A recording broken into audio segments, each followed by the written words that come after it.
Hello YouTube family, मेरा नाम है आदर्श यादव और ये आप सबका अपना चैनल है स्नूप डॉग्स पेट केयर। इस चैनल पे आपको पेट्स के रिगार्डिंग इन्फॉर्मेटिव वीडियोस मिलती रहेंगी। तो आज का जो हमारा मेन टॉपिक है वैक्सीनेशन के बारे में। काफ़ी लोगों को काफ़ी डाउट रहते हैं वैक्सीनेशन के रिगार्डिंग कि हमें अपने पप्पी को कब वैक्सीनेशन लगवाना चाहिए, कितनी बार वैक्सीनेशन कराना चाहिए, किस टाइम पे कराना चाहिए, वैक्सीनेशन से क्या फ़ायदे होते हैं, वैक्सीनेशन के क्या नुकसान है और वैक्सीनेशन कौन सी ब्रांड का यूज़ करना चाहिए। तो ये सारी चीज़ें हम डिस्कस करेंगे आज की वीडियो में। तो सबसे पहली बात मैं क्लियर करूं कि वैक्सीनेशन को हमें बिल्कुल भी कैजुअलिटी नहीं दिखानी है वैक्सीनेशन में। इसे प्रॉपर हमें शेड्यूल से और अच्छे एक वेट से वैक्सीनेशन करानी है, क्योंकि मोस्टली 6 मंथ से पहले जो पपीज़ की डेथ होती है उसका 80% रीज़न ये रहता है कि या तो टाइम पे वैक्सीनेशन ही नहीं हुई थी, या वो शेड्यूल सही नहीं था, या क्लाइंट ने उसमें कोई कैजुअलिटी दिखाई है। तो हमें वैक्सीनेशन को काफ़ी सीरियस लेना है और हमें प्रॉपर वैक्सीनेशन करानी है। काफ़ी लोग क्या करते हैं, एक वैक्सीनेशन का फर्स्ट डोज लगवाया, उसके बाद बूस्टर डोज लगवाया ही नहीं। तो ये सारी चीज़ें हमें थोड़ा सा ध्यान में रखना है। आप एक पेट को ला रहे हो अपने घर में, उसको बच्चे की तरह ला रहे हो, तो आपकी रिस्पॉन्सिबिलिटी बनती है कि आप उसे एक अच्छे वेट से वैक्सीनेशन उसका प्रॉपरली करवाएं।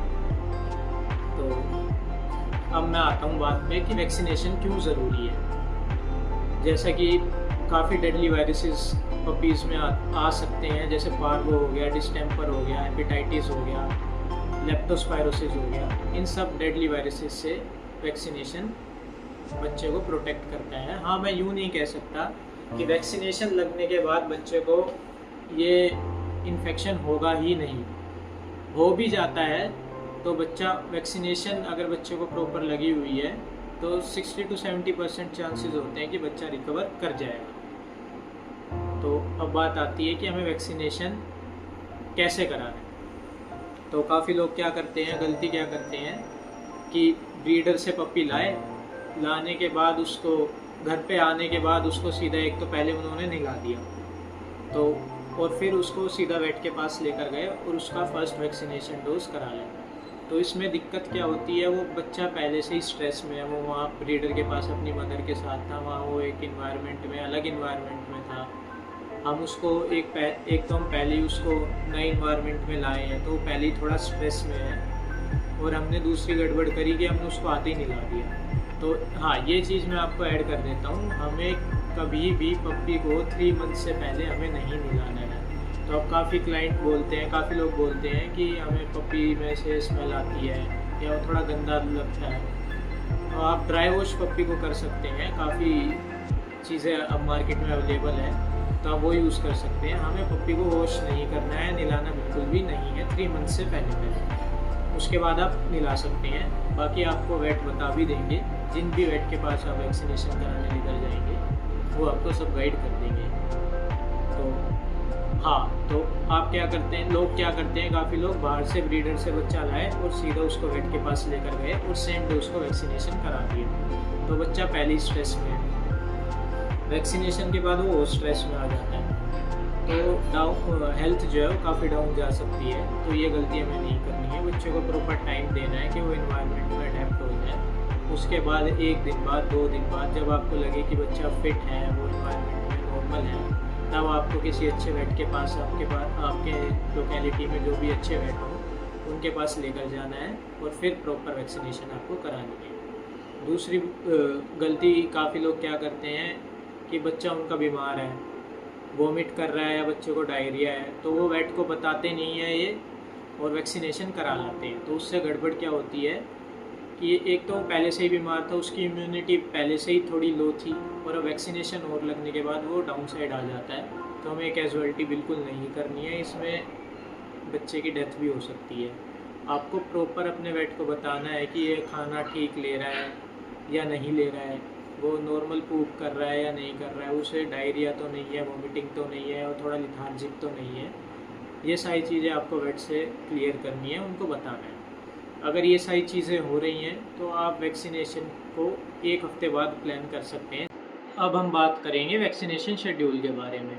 तो मोस्टली 30 डेज़ पे ब्रीडर जो होते हैं वो पप्पी डिप्पी लगाकर ही आगे देते हैं। तो अगर इन केस उन्होंने नहीं लगवाया है तो आप अपने किसी भी नियरेस्ट वेट से पप्पी डिप्पी लगवा सकते हैं 30 डेज़ पे। तो उसके एग्जैक्ट 15 डेज़ बाद जब बच्चा हो जाएगा 45 डेज़ का, तब हम DHPPIL जिसे हम कहते हैं 9-in-1 उसका हम फर्स्ट डोज लगाते हैं। इसके एग्जैक्ट 30 डेज़ बाद जब हो जाएगा बच्चा 75 डेज़ का, तब हम लगाते हैं DHPPIL की बूस्टर डोज सेकेंड। तो अब तक हमारे बच्चे को 3 वैक्सीन लग चुकी है, पप्पी डिप्पी और 2 डोज DHPPIL के या फिर 2 डोज 9-in-1 के। तो अब इसके 15 डेज़ बाद वापस 15 डेज़ बाद जब बच्चा हो जाएगा पूरा 90 डेज़ का यानी कि 3 मंथ का, तब हम लगाते हैं एंटी रेबीज़ की फर्स्ट डोज।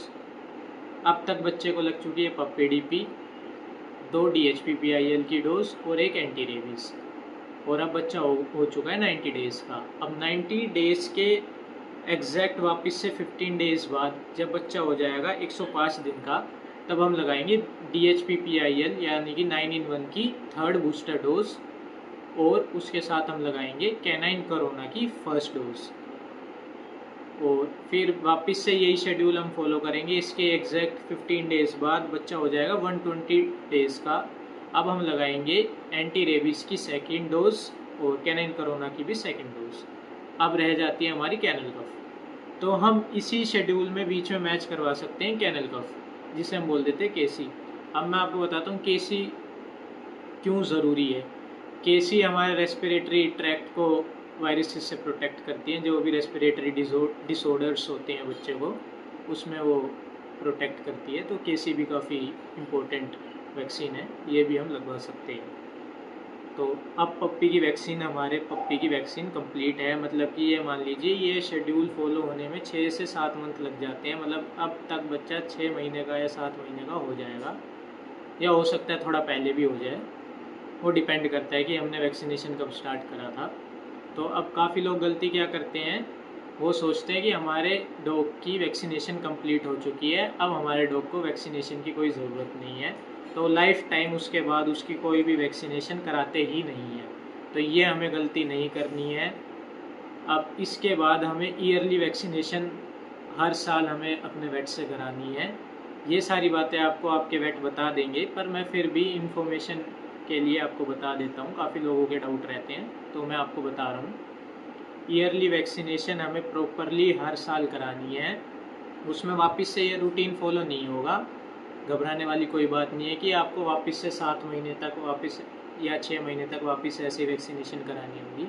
वो सिंपली एक ही दिन में या 2 दिन में सारी वैक्सीनेशन का एक डोज आपके डॉग को लग जाएगा। DHPPIL का, एंटी रेबीज़ का, कैनाइन कोरोना का और कैनल कफ का एक बूस्टर डोज आपको ईयरली वैक्सीनेशन को। तो ये सारी बातें हैं वैक्सीनेशन की। आई होप आपको वीडियो अच्छी लगी होगी। अगर आपको वीडियो अच्छी लगी तो आप मेरे चैनल को सब्सक्राइब करें और लाइक करें, और आप हमारे इंस्टाग्राम पेज को भी फॉलो करें। स्नूप डॉग्स पेट केयर के नाम से हमारा इंस्टाग्राम पेज है, वो मैं डिस्क्रिप्शन में ऐड करूँगा।